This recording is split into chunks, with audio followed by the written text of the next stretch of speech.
عجلان کہتے ہیں کہ مجھ سے زیاد نے کہا کہ میرے پاس کسی عقل مند آدمی کو لاؤ۔ میں نے عرض کیا کہ میں آپ کی مراد کو نہیں سمجھا کہ آپ کی مراد کس شخص کو بلانا ہے۔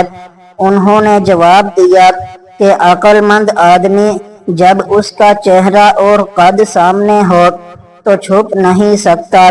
تو میں تلاش میں نکلا ہی تھا کہ ایک شخص میرے سامنے آیا جو خوبصورت اور دراز قد اور فصیح اللسان تھا۔ میں نے اس کو زیاد کی طرف چلنے کے لیے کہا۔ وہ آ کر زیاد سے ملا۔ زیاد نے کہا کہ اے شخص، میں آپ سے ایک معاملہ کے بارے میں مشورہ کرنا چاہتا ہوں۔ میں نے کہا آپ تیار ہیں؟ اس نے جواب دیا کہ میں پیشاب کو روکے ہوئے ہوں اور ایسے شخص کی رائے ناقابل اعتبار ہے۔